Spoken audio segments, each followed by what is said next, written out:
Ed Steinfeld. I'm the director of the Watson Institute for International and Public Affairs. It's my honor and pleasure and delight today to welcome Alissa Rubin back to Brown. I'm just going to say a few words about Alissa's biography, a few other words of introduction, but I also want to say that we have a very senior diplomat who spends some time at Brown, and I noted on several occasions when the topic of Iraq and Afghanistan came up and other topics, Islamic State, IS, this individual said, when I asked him, what do you read? I want to learn, what do you read? And his first response, and he repeated it several times on other occasions, was, I read Alissa Rubin. Definitively, that's who you should read. And as a reader of the New York Times, I couldn't agree more.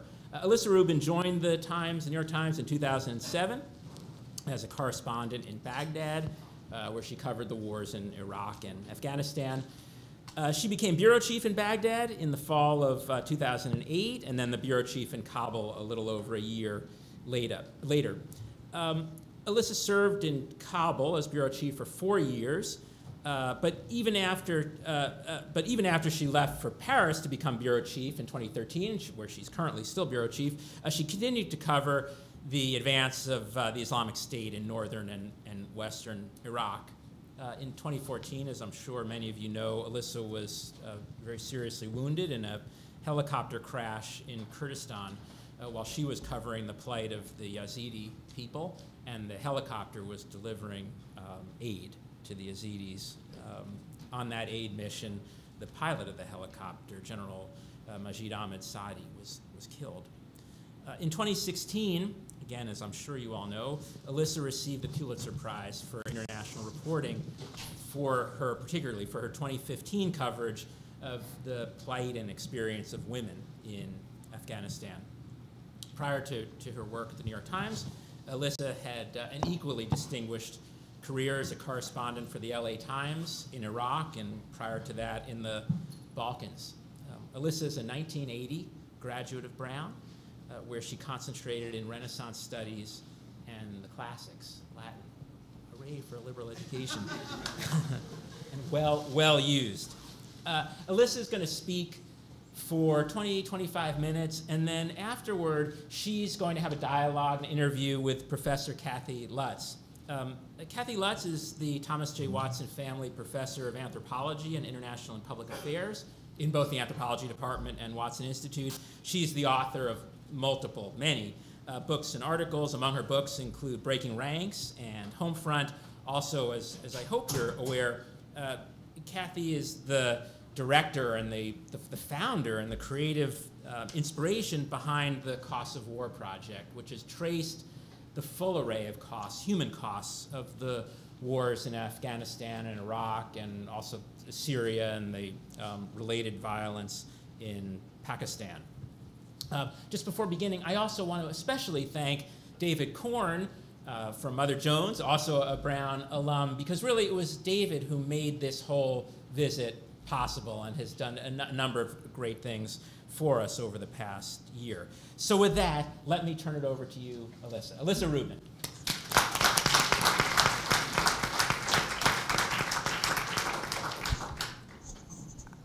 Good evening, everyone, and thank you so much for being here. I first want to thank the many people, many of whom were just thanked already, who Ed Steinfeld just thanked, and who invited me and set up my schedule. I actually have not been back at Brown in something like 30 years, and it's amazing to be here again, and really wonderful to me to be back in New England, which I've missed a great deal in all these not very green places I've been living. So I wanted to thank everyone at the Watson Institute and who helped make it possible, especially Ed Steinfeld and Ellen White, and of course Kathy Lutz, who spent time with me on the phone as I described my nervousness about public speaking. And also David Korn, who I've known for many, many years, and who is the Washington editor of Mother Jones, and they seem to cover absolutely everything. And If you don't look at their website, you should. I do every day. And he was the first person to approach me about coming back here to speak. So I thought I would begin tonight by saying a little bit about what goes into running a foreign bureau and organizing coverage, particularly coverage of a war in which the United States is an actor, and what it is like to do that with increasingly finite resources.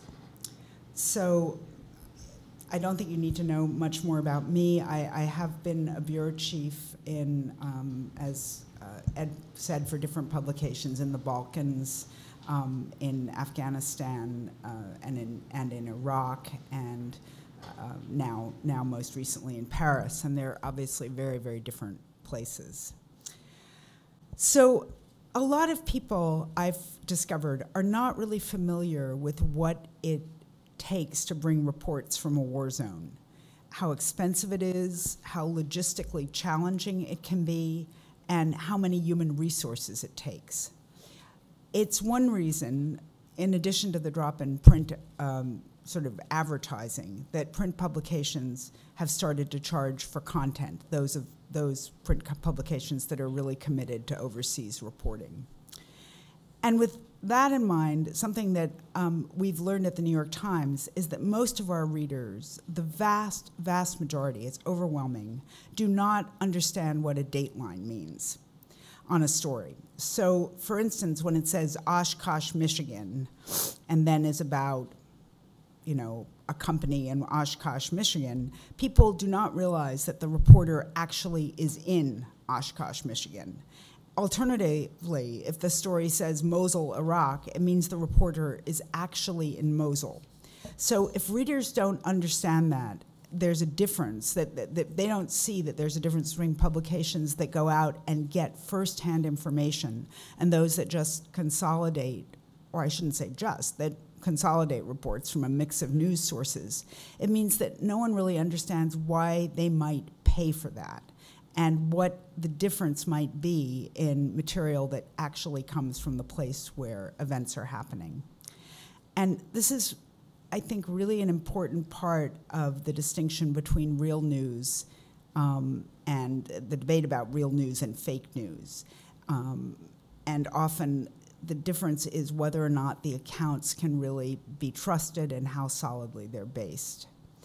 So one of the related items is that when I told people back home bits and pieces of what it was like to handle the coverage for a major newspaper, people had very little understanding of what went into it. It's not someone sitting at home and synthesizing things they hear.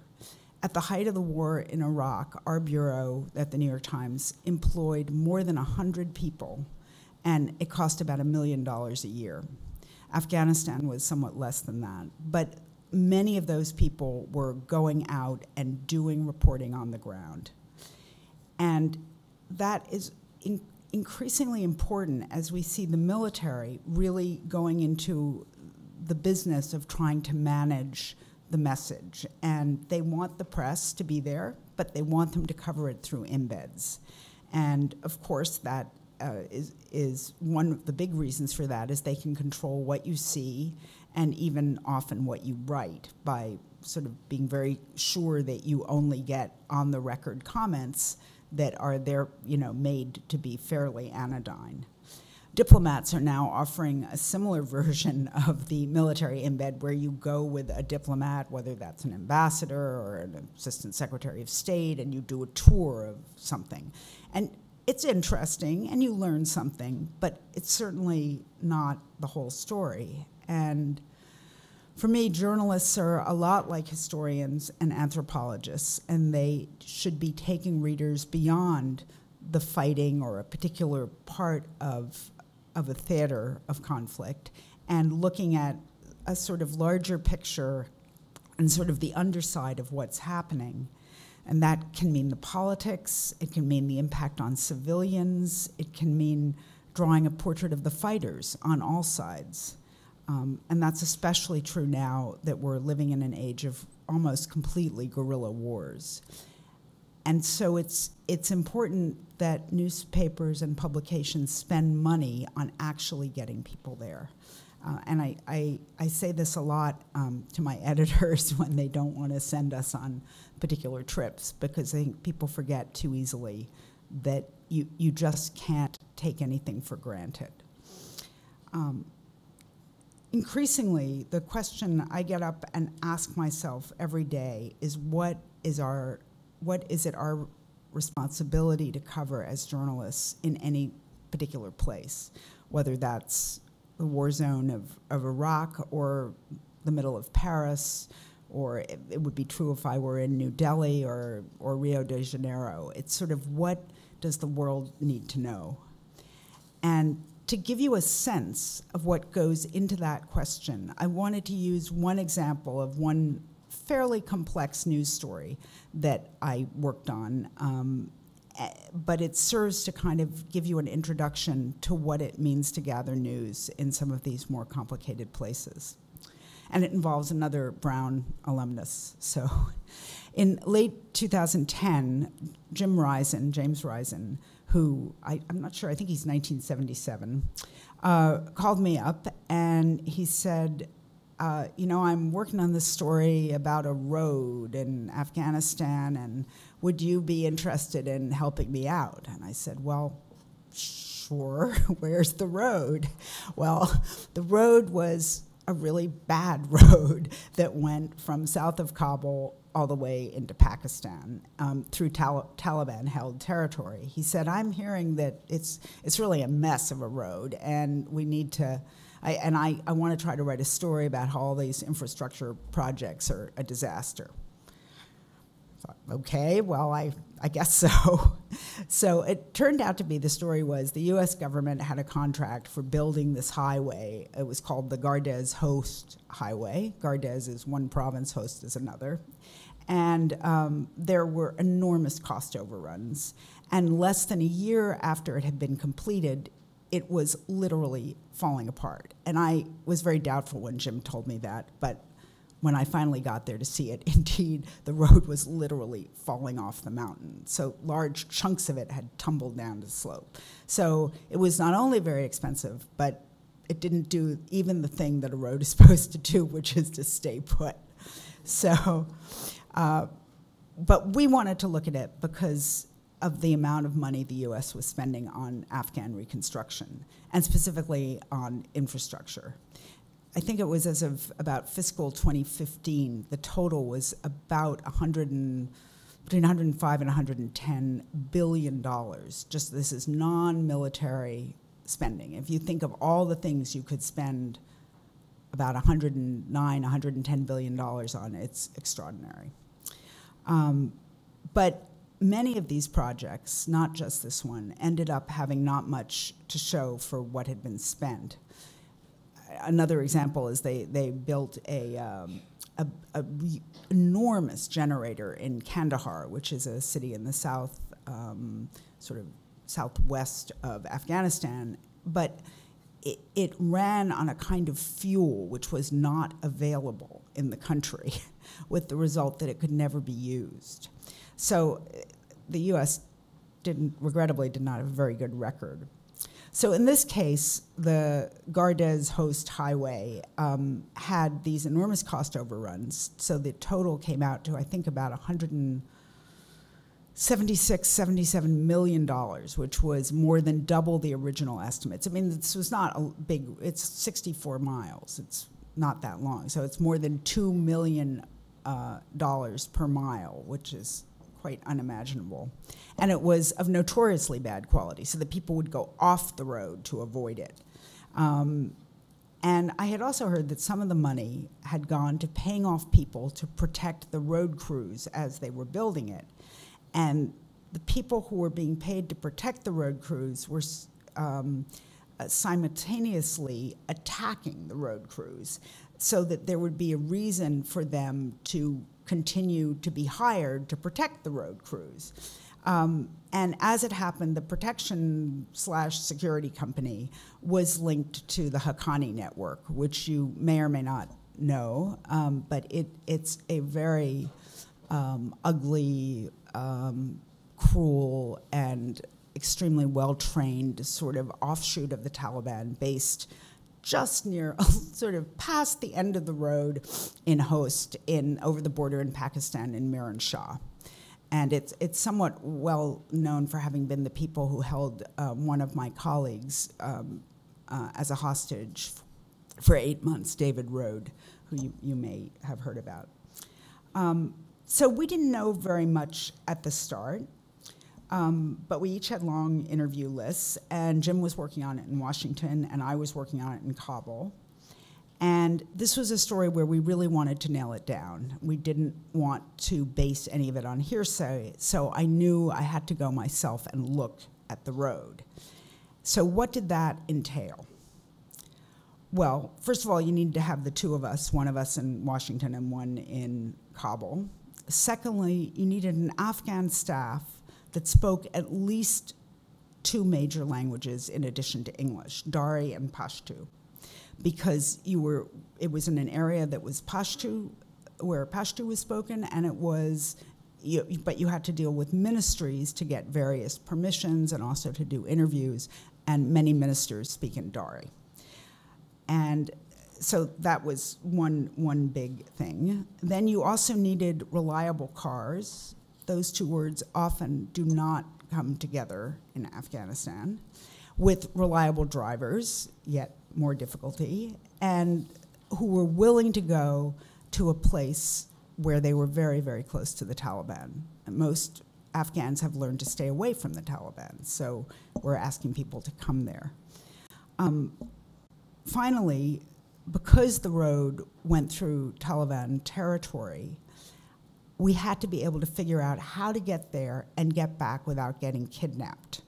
And that meant working with our security advisors. So these are the kinds of things that make a story expensive to do and difficult and take a lot of time. So I want to look at each piece of that seemingly pretty simple laundry list. So first, the interpreters. Interpreters are absolutely the core of most foreign news organizations' operations in countries with more obscure languages. In Europe and Latin America, we're expected to know the language, and if you don't, you have to study it and learn it, and the same is true for Moscow and Beijing. But in Afghanistan, in parts of Africa where you're dealing with native languages, you would hire interpreters. But often countries, I've learned, and this is very true in Afghanistan, have more than one language. So you can't just have one interpreter. You're going to have several. And sometimes, because usually a person will speak both of the main languages, but one language is going to be stronger than the other. So if you're actually interviewing someone important, you want to use someone for whom you want to use an interpreter for whom it's their first language.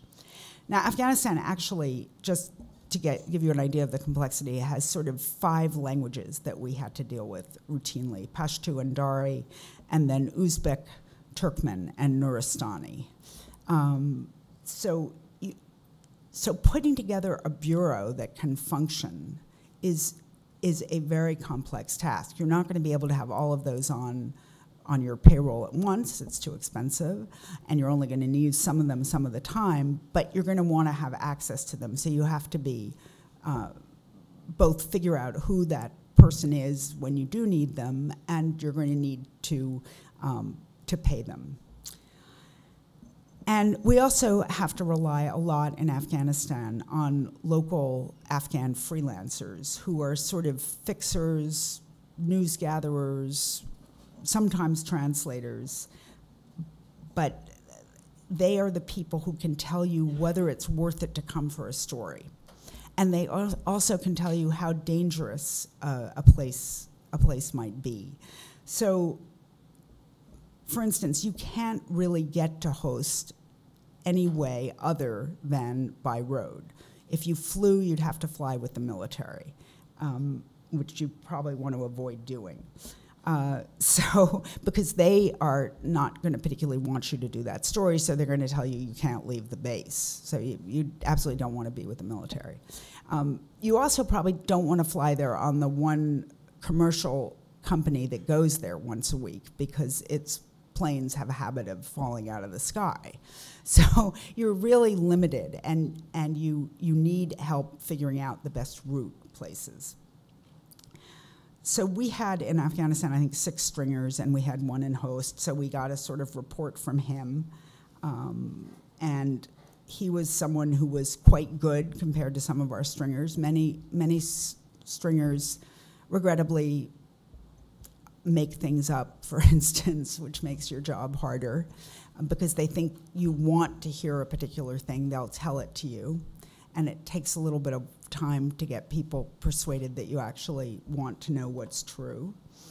And you sometimes cannot find someone who speaks English in a place that's remote, so you want someone who just is relatively honest. The other thing in trying to get to this road is that we had to work with a security advisor. Security advisors are a new and very complicated part of journalism activities in war zones. Most journalists now work with them.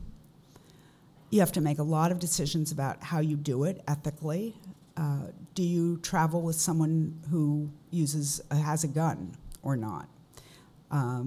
Some people, I myself, don't ever want to travel with someone with a gun. But there are people who prefer, journalists who prefer to travel with someone armed. There are some people who, I also would prefer not to travel with anyone else other than the bare minimum of number of people that I need, because I don't want people to notice me. And the more people you have with you, the more noticeable you are. But in any case, security advisors are now very much part of the picture in war zones and raise a lot of difficult questions.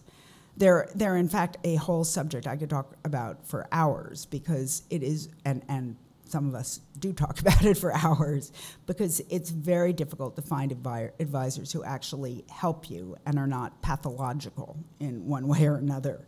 I have been involved in firing security advisors who literally were dealing arms on the side that we only found out about when we went into their room and saw all the guns laid down on the bed and an Iraqi man looking at them sort of in an evaluating way. And then there are others who kind of go off the deep end. There was another one I had to fire that was stealing our emails. So they're not a stable community. So whenever you know that you're going to have to rely on one, you just really hope that you're on the rotation that has one of the good ones. And luckily, in this case, we did. But in order to make this trip, it was sufficiently dangerous that we literally ran through the whole trip in our living room twice with everybody there, drivers, translator, me, the photographer. And then I had a lot more conversations, because we wanted to think through everything that could go wrong. Because my job, in addition to reporting, is to make sure everyone comes back not only alive, but preferably unhurt. And that's can be harder than it looks. So one question was what I should wear, right? I have blonde hair, blue eyes. I do not look Afghan, particularly not from that area. And the photographer was not a problem, because he had a big beard and a dark tan, and because he was from Brazil, and he'd come directly from Brazil, and it was summer in Brazil. So he could pass for Afghan and was wearing could wear local clothes. Then there was the question of how long we could spend at the site where the part of the road that was falling off the mountain before the risk was too great. And this is a point of enormous tension always, because if you're a reporter, you want to spend as long as you possibly can in every place. You want to get every interview you can, and you think of new things to talk about with people and to ask them. And the police chief was going to try to stop by. I wanted to talk to him, and then there would be the passers-by who needed to use the road and who weren't able to because the road had fallen off the mountain. But every 2 minutes extra you spend there when you're on the border of an area that's held by unfriendly people is 2 more minutes in which someone could see you and tell not very nice people, that there were Westerners there and they might want to pick them up. So you're constantly balancing the reporting demand against the demands of safety. So we figured out I could probably have half an hour, 35 minutes, and that would be about 3 interviews, 3 short interviews, which we prepared ahead of time. So we also had to prepare all the contingencies. What would I do if if our cars were being followed? Do you stay on the road? Do you go faster? Do you go slower? Do you drive over to a house? What's the best thing to do? What do we do if our car breaks down? Cars break down a lot. You always have 2 cars is the answer. That's easier. You never go anywhere without a second one, because you do not want to be hitchhiking at dusk in Afghanistan.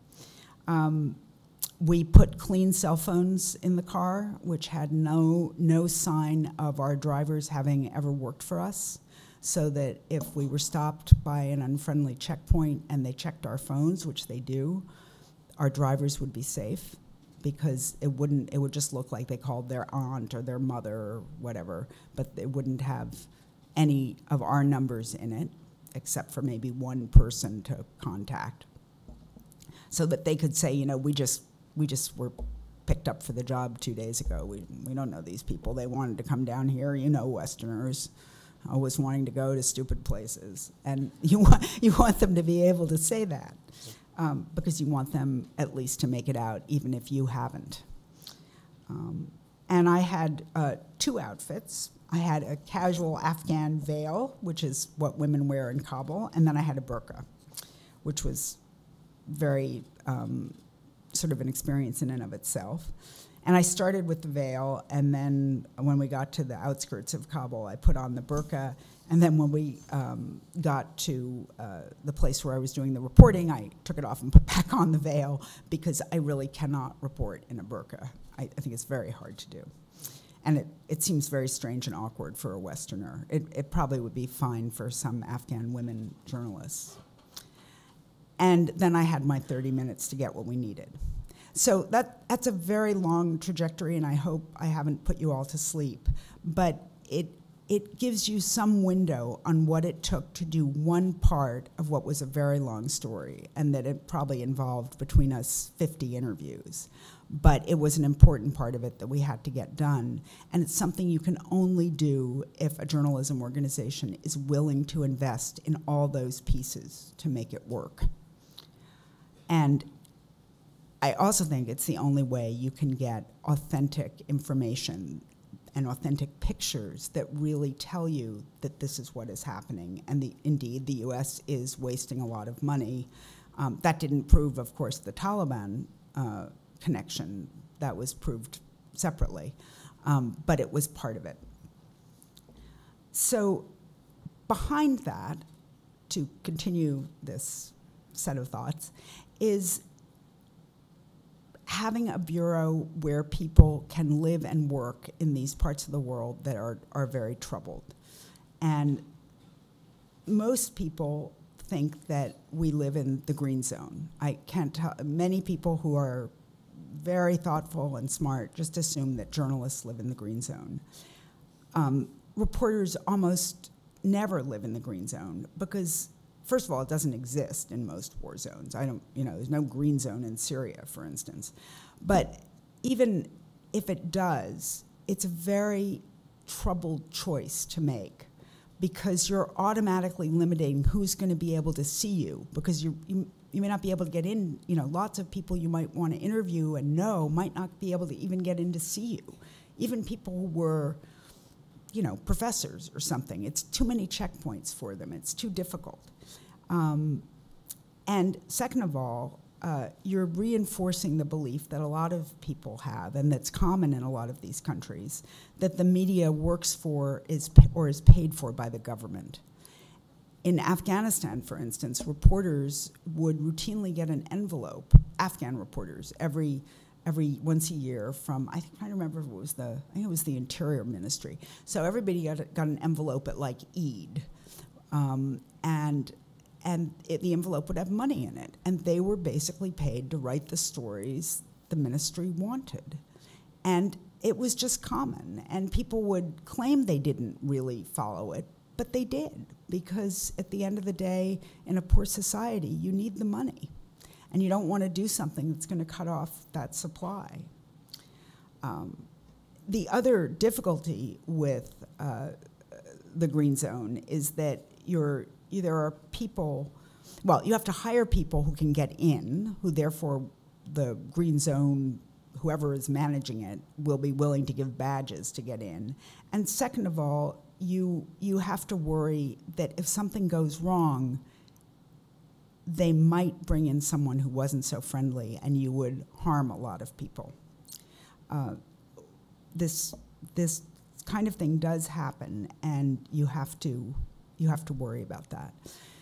Also, with your staff, you have to think about how you're going to get them to work within Western reporting standards. There's a kind of assumption in countries like Afghanistan, and to a lesser degree in Iraq, it's a much more sophisticated place in certain ways, that if you're a powerful person, if you're a president or from the administration or a warlord, whatever it is, that you're right. So if that person says, it's sort of like a mafia don, if Don Carlo says it is, it is. Well, we don't work that way. We need a second source. We need a second source who is not a cousin of Don Carlo. And that was a really difficult concept for a lot of people. But in Afghanistan, it was absolutely critical, because the Interior Ministry lied all the time about how many people, for instance, were killed in bombs. And we couldn't trust them. So ultimately, what we figured out after doing sort of case studies is that the only people less likely to lie were doctors in hospitals, emergency room doctors. So we would usually quote their figures. Doctors will not say somebody is dead who is not dead. They will be very exact about exactly what they have in front of them, and they'll just say, but there were 5 other hospitals that received injured, so you might want to check with them. So it was an extremely tedious process that we were asking people to do, which, call up 5 different hospitals and find out, what the death toll was from a bombing. But that's what you had to do. So you had to have people on your staff who were willing to think a little more analytically, and to question and to ask follow-up questions. None of that is part of the culture. And yet that's part of the job when you're in a war zone and working with people who are often really beaten down by the life they have lived. So I guess that is something that I'm always incredibly grateful for, is that we have been able to find repeatedly people who were willing to do that.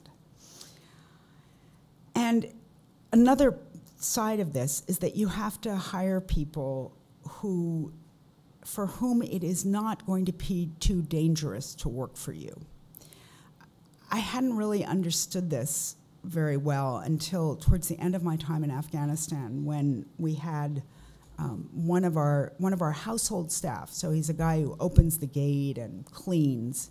He was home in his home province, and there was an announcement over the loudspeaker in which the imam called him by name and said he should stop working for the Americans. And once that was said, he had never told anybody he worked for them. He lived in a Taliban, his family was from a Taliban-controlled area, very vicious part of the country. And he came and luckily told me about it, but we realized that he was then in a position to be blackmailed.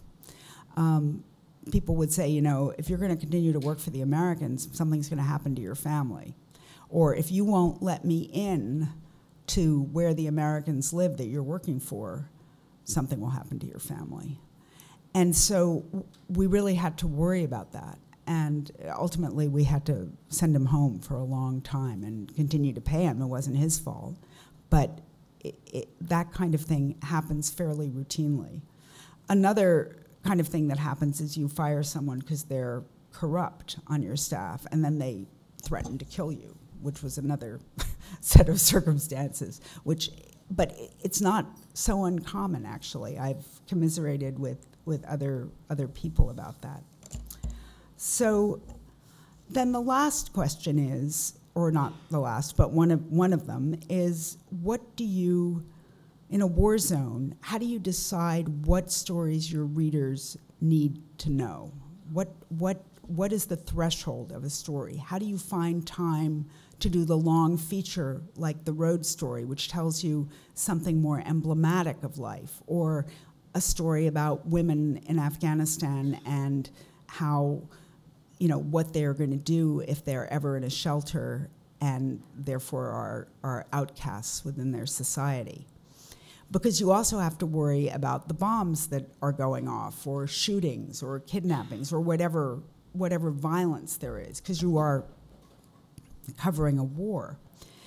And what happens is something that is I'm not terribly proud of, but you end up having conversations like, well, that bomb only killed about 4 or 5 people. And I just think we've had 2 in the last 10 days that killed about 15 or 20. And I just think we let that one go. Well, if you were the relative of anyone hearing that conversation, or the relative of anyone who had died and heard that conversation, it would probably be completely crushing.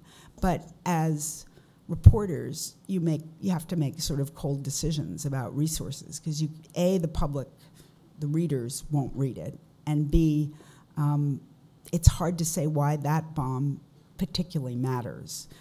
However, if a really important person got killed, and even if it was just one person, you would write about it. So there's a lot of built-in, I don't want to call it hypocrisy, but in a sense that's what it is. And it's one of the uglier sides of doing this kind of work.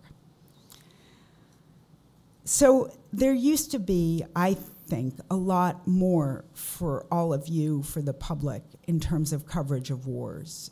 In the war in Vietnam, there were many, many different publications. The military was much looser at that time. You could come in, leave, you got a much better view of a very raw side of the war. You didn't necessarily have a very good view of the, my goodness. I'm sorry, I was supposed to have a PowerPoint, yes. You didn't necessarily have I guess I'll wait a second.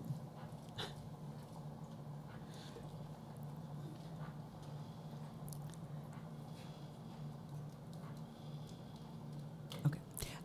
So some of that I also think is that the electronic media had a lot more access to some of the wars in Southeast Asia than they have to some of these more traditional societies, which are very, very nervous around cameras, and particularly seeing cameras focused on women. So you get a lot less and have much less of an understanding of what is going on in war. I think it may have been, I'm trying to remember whether it was under the Bush administration or actually under Obama, when they stopped allowing people to film the bodies coming back at Dover. I think it was Bush. And that was a moment that really shut off part of a reminder of the toll of war.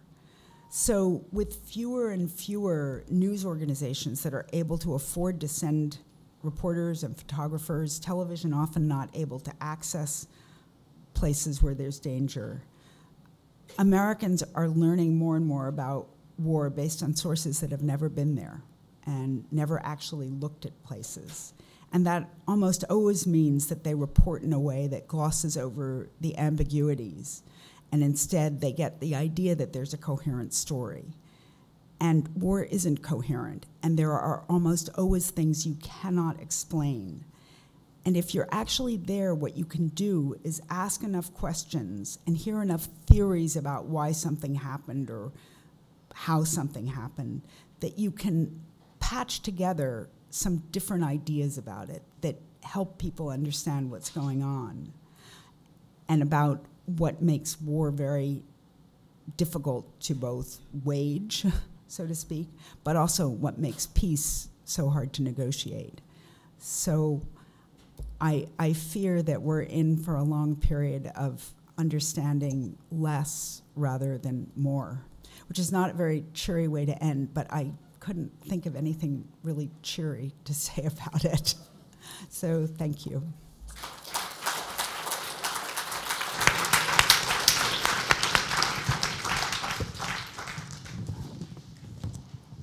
Alissa, thank you so much. That was a remarkable story about how to get a story, and you told it like a reporter who knows how to tell a story. That was wonderful. But I just wanted to start by saying how important I think your work is on another dimension than what you were just talking about, because I think what you have done in many of your stories that are based on these on-the-ground interviews and experiences with local people in Afghanistan or Iraq, what you've done is to really communicate the deep complexity of the people involved, right? And that's to say the humanity of the people involved, right? Nobody's a simple, well, there are not many people who are simple victims. There's a lot of victimization, but the complex situations and motives of people are always in the front.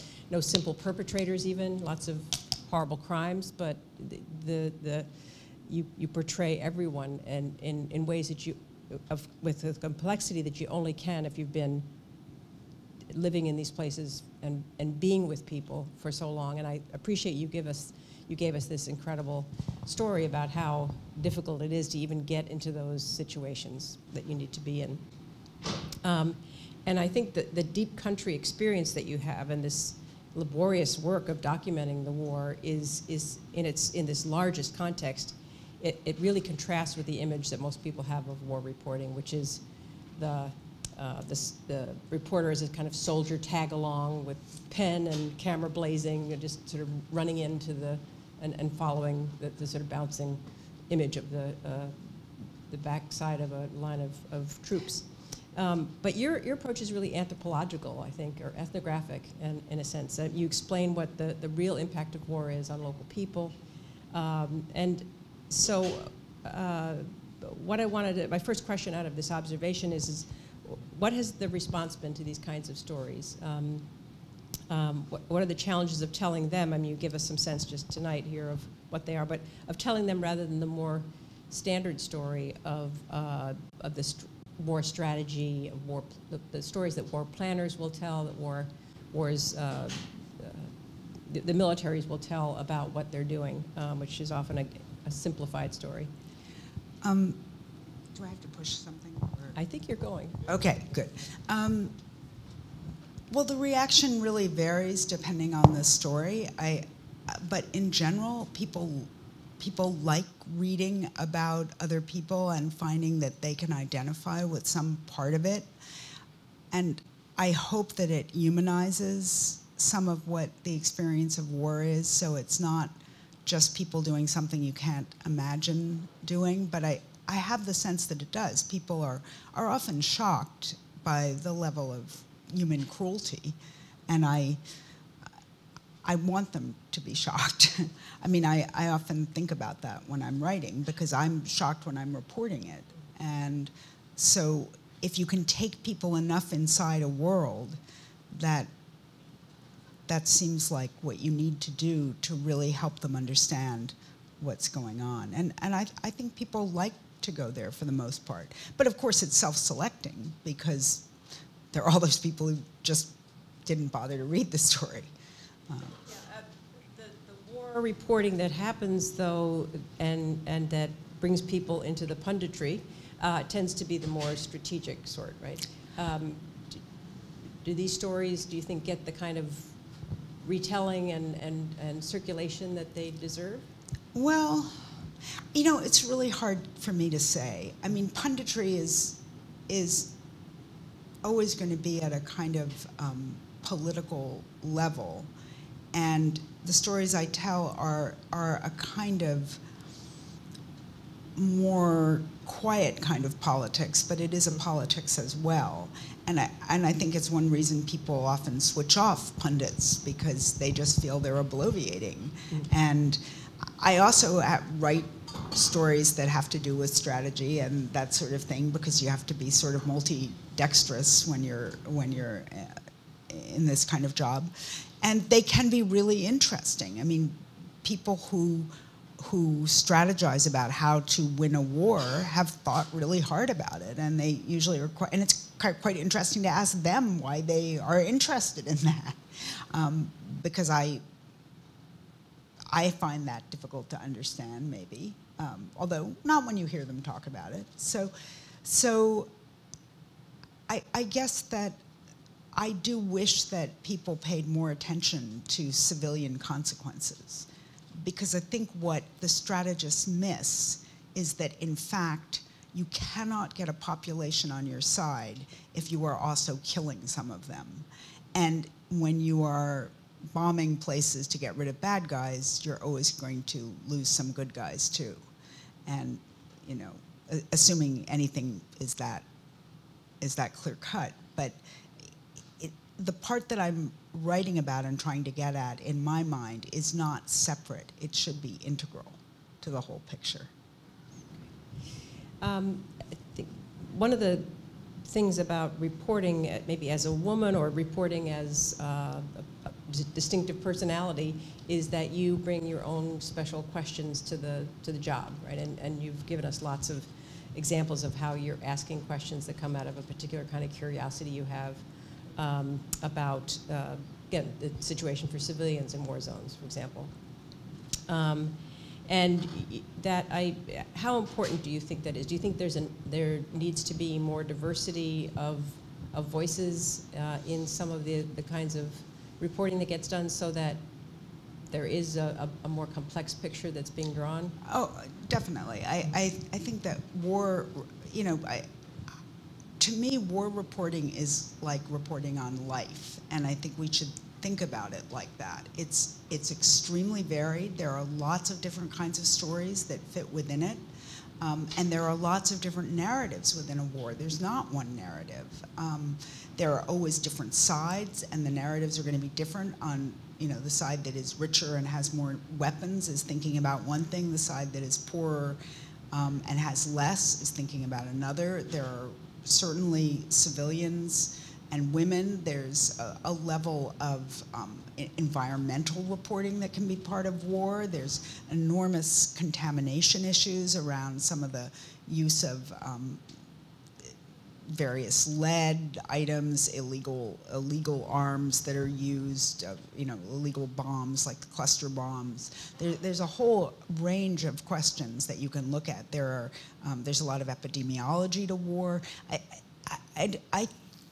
think that, you know, war is one of the activities of human beings, and they have done it forever, and they will do it forever. And so you can't really isolate it. I mean, if you look at the great classics of war, if you look at the Iliad, you are reading about everything. You're reading about battles, but you're also reading about love affairs, and you're reading about the difficulty of repairing boats, and you're reading about the weather a lot.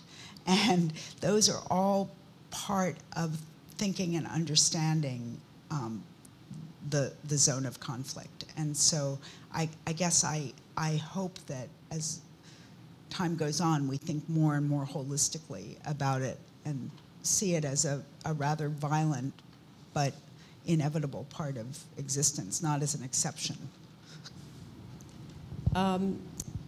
So I think one of the things that is interesting is that notion that war is actually more time limited, that it's the battlefield, has a start date and an end date, and what you're saying is, of course, it doesn't. It's much more, there's a prehistory and there's a post, and that the post is not so post.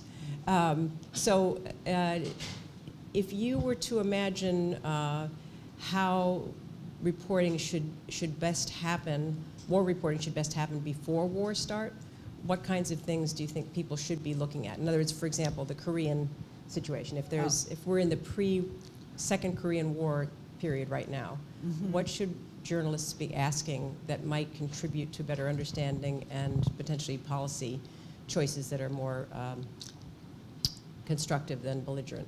Oh, that one's hard, because I don't feel I know the Korean sort of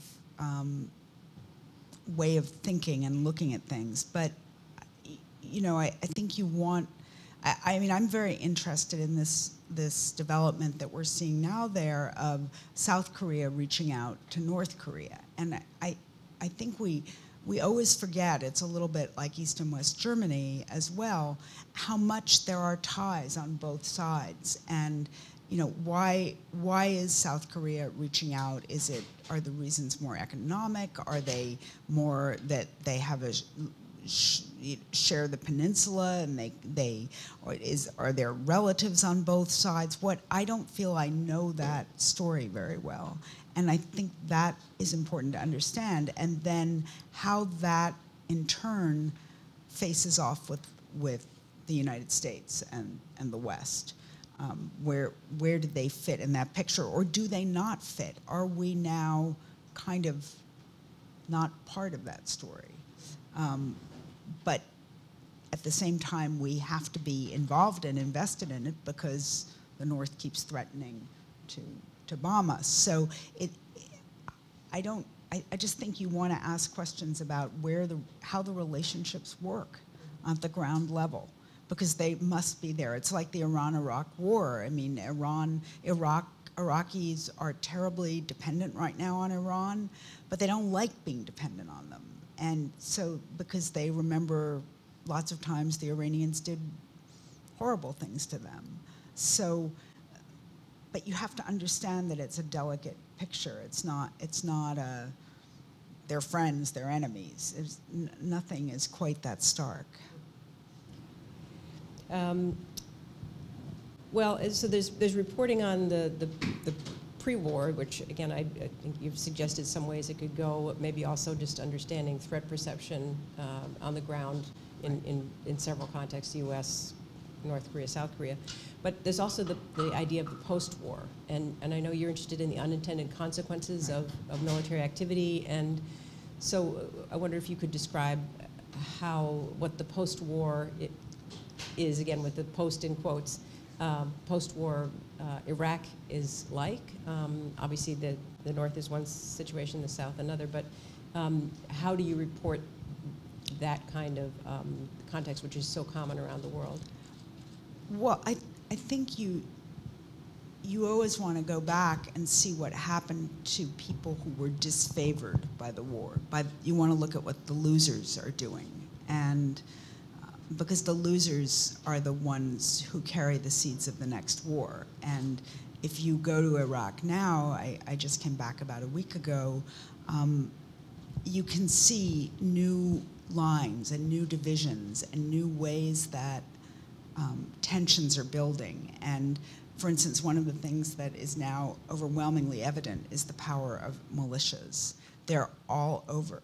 So if you drive through certain parts of northern Iraq, you see lots of flags you do not recognize and people in uniforms that look military, but they're not the Iraqi army.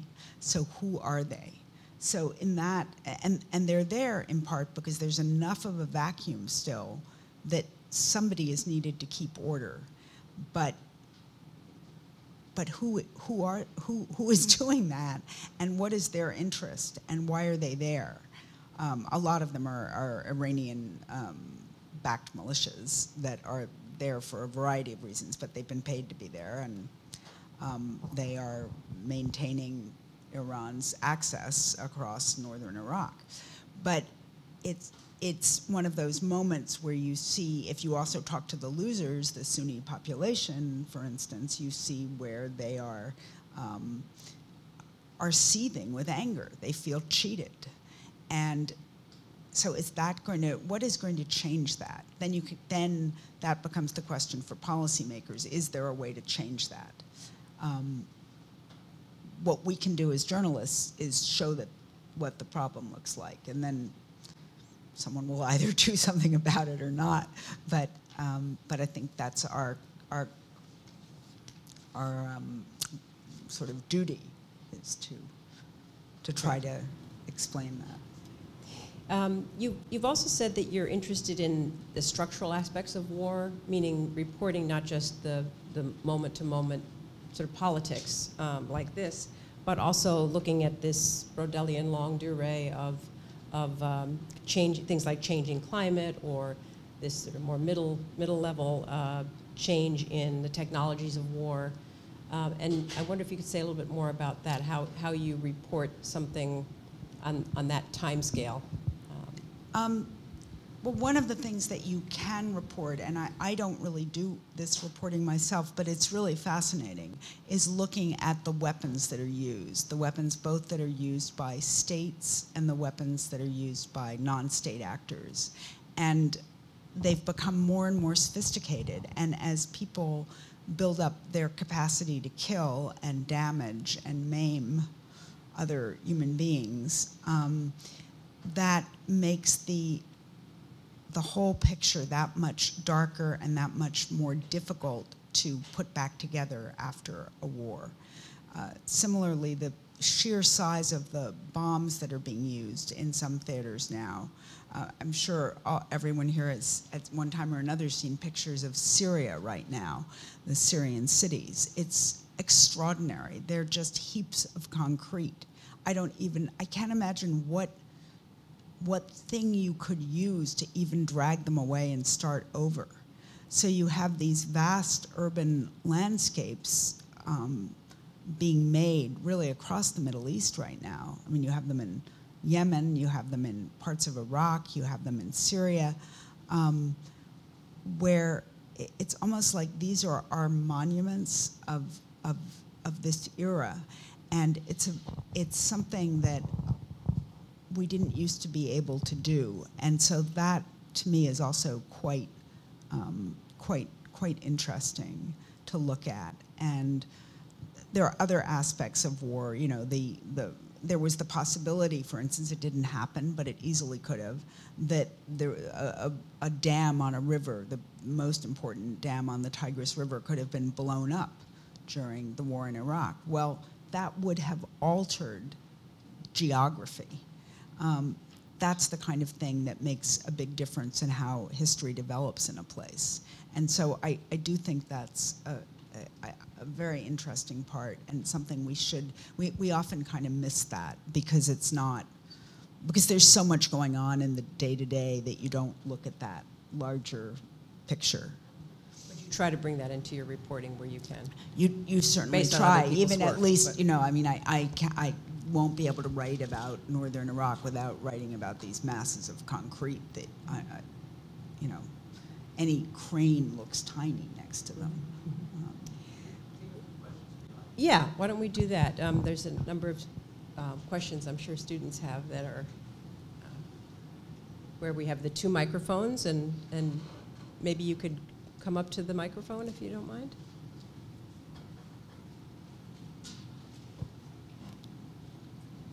Hi, my name is Divya. I'm an international student. I study international relations, and I'm a senior. So thank you so much for your talk. I guess what it made me think about was the book regarding the pain of others by Susan Sontag as well, which sort of addresses war photography and the ethics of reporting, and kind of relating it more to current events. I guess my questions around sort of the disproportionate coverage of atrocities across the world, in terms of, you know, how do we make journalism a little more responsible in terms of how we cover atrocities in other parts of the world, where we put a lot of emphasis on a smaller number of deaths that occur in the Western Hemisphere, whereas when such events occur in other parts of the world where there's about 200 people who die, we turn the page so quickly, and that doesn't make the cover page ever. So just how do we propel our journalism to be more responsible in that sense? Thank you. Well, it's something that we've really struggled with at the New York Times, and there's been a lot of discussion of that problem. I don't think there's an easy answer at all, because one of the reasons that certain things get covered disproportionately, the terrorist attacks in Paris are a good example. We were able to profile every single victim. Have you ever seen a story from Iraq where we profiled every single victim? You haven't, because it's almost impossible to get to those people in the same way you're dealing with people who maybe don't use electronic media. Actually, by now, a lot of Iraqis would use electronic media, but you're having to translate a massive amount from another language that is many fewer people speak. So there are all these very practical barriers. But I know that we did this project, and if you come up afterwards and give me your contacts, I'll send it to you. But we did do this really interesting project where we looked at all of the deaths and everything we could possibly find out about them in a 2-week period that happened. And we tried to do all of the victims in a couple of the Africa attacks that went on, which was, it was very interesting.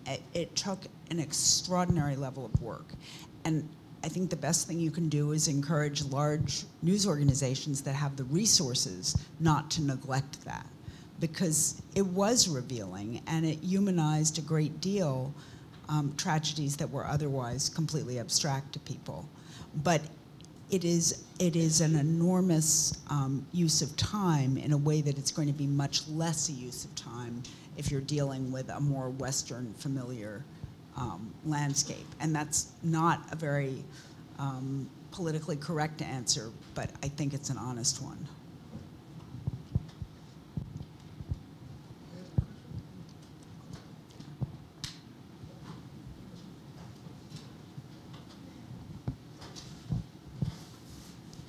Hi, my name is Ivy. I'm a first year, and I'm an international journalism student. I had interviewed last semester a journalist from the Washington Post, and she had talked a bit about her experiences with journalism. She is stationed in Beirut, and she was saying that at times she feels a bit hopeless about journalism because she feels that the link between journalism and policy at times isn't strong enough to cause the impact that you're looking for. And so I was wondering if you feel similarly or if you are more optimistic about it. Well, I guess it's a matter of what your hopes are. I guess I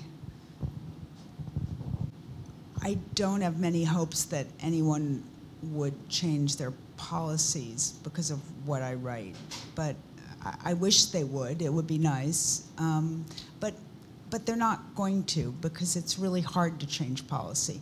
But if enough people at least begin to raise questions about something, maybe that's added a bit to the debate. But that's about the best I can hope for.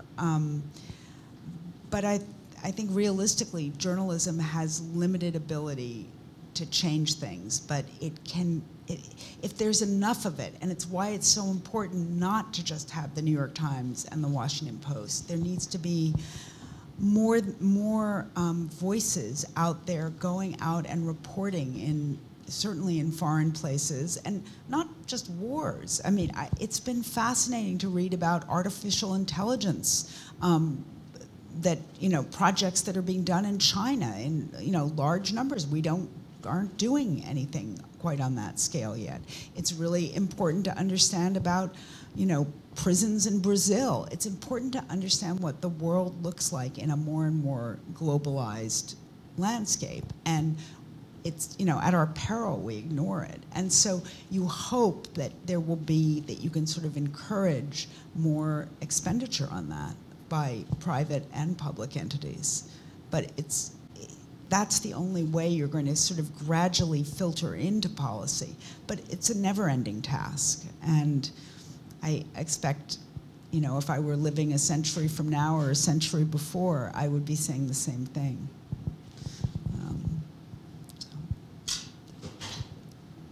I'll take the privilege of a friend and put you on the spot, okay? You haven't been there for the whole 16 and a half years of the Afghan war, but you've been there a lot of the time, and you've also been in Iraq and Syria.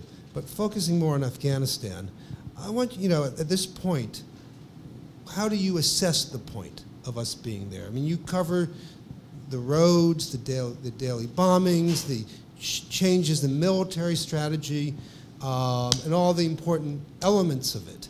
But in looking at the big picture, I wonder if you can share with us, your thoughts, because you know more than any of us in this room about the utility of what's happening there, and whether wars like this type of war, what we try to do in Iraq or Syria, actually have a payoff, either for us or for the people there.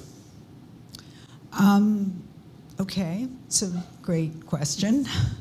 I don't think it's very complicated. You can look at the war. We've been there. I think it's our longest war now by quite a bit. 16, almost 17 years. And, you know, is it better? No, it's not. We haven't made, the country is certainly not fairer. It certainly doesn't have a really diversified economy. It remains an economy, you know, I think it's something like 95% of the Afghan economy is funded through foreign aid, maybe more.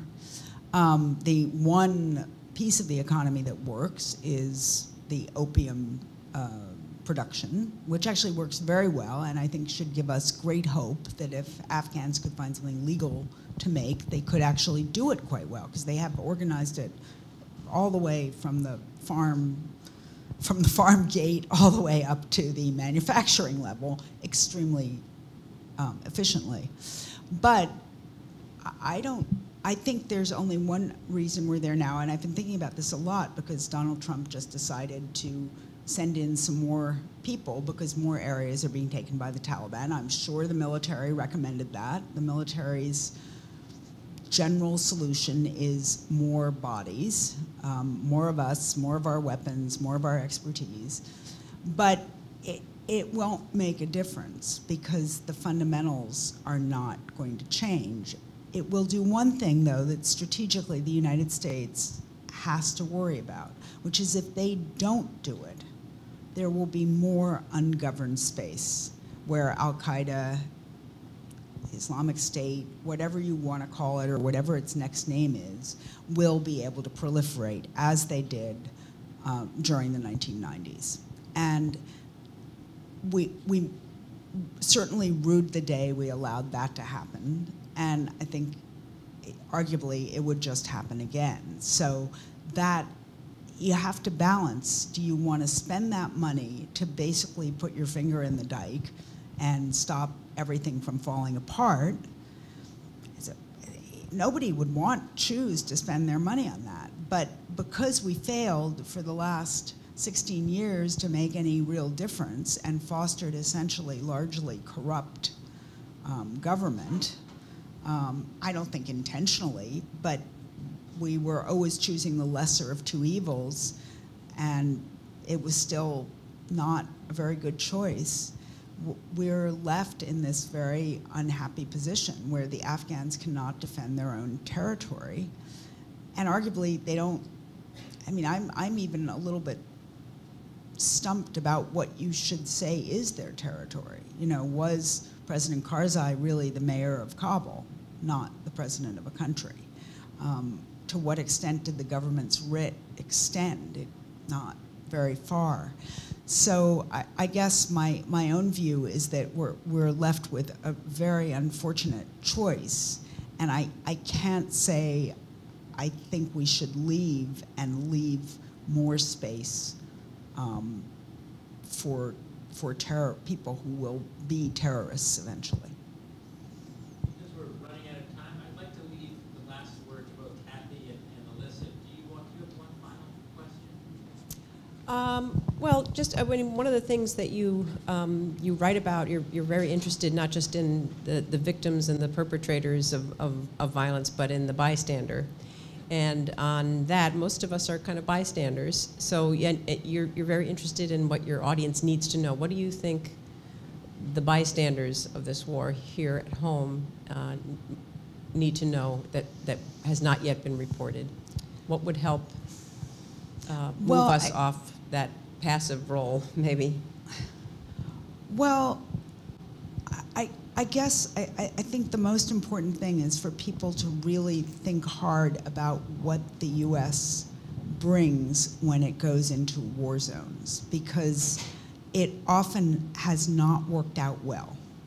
And so do we really want to continue that? It seems like it's expensive and we're not getting what we want out of it. So I mean, people always said we went into Iraq because we wanted the oil. Well, if that was the case, we certainly failed, since almost every other country ended up with oil contracts, but the US did not. So in some way, we're not doing something right. And so what I would like is for people, for bystanders, for readers, to read all the things that are being written and care a little bit more about the world, because it actually ends up costing them when we fail out there. But people don't make that connection very well. And I hope that, you know, by writing in a way that's accessible and speaks to people, you hope that they'll begin to see that actually you want people in office who do connect the dots and who do feel some responsibility for keeping the world a little bit less brutal. That would be my hope. Well, thank you so much for your physical and moral courage in doing the work that you've done all these years. Thank you. Thank you very much.